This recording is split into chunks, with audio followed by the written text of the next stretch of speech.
Quando avevo 8 anni la mia vita non fu semplice. Trascorrevo le mie giornate sulla punta di un vertice.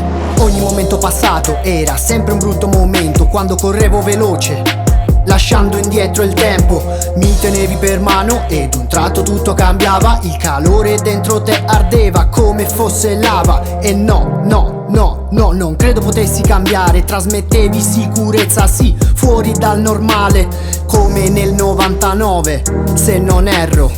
Papà, sei il mio gigante di ferro.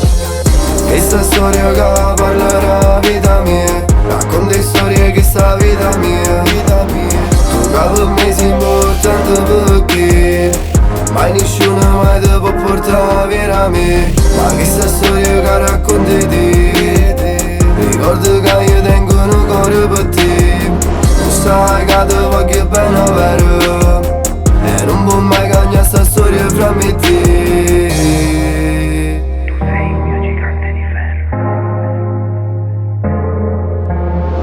Nessuno mai può sapere quanto tu sei importante per me, o sai che tu per me sei un gigante. Ma ricordo ancora quando io e te stivamo insieme a un coppo motorino.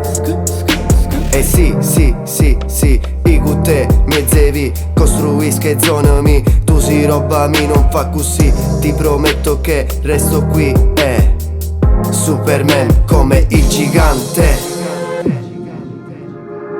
Questa storia che parla della vita mia, racconta storie di questa vita mia. Tu che per me sei importante, ma perché?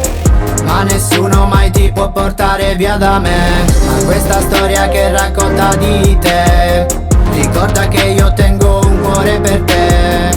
Lo sai che ti voglio bene veramente, e non può mai cambiare questa storia tra me e te.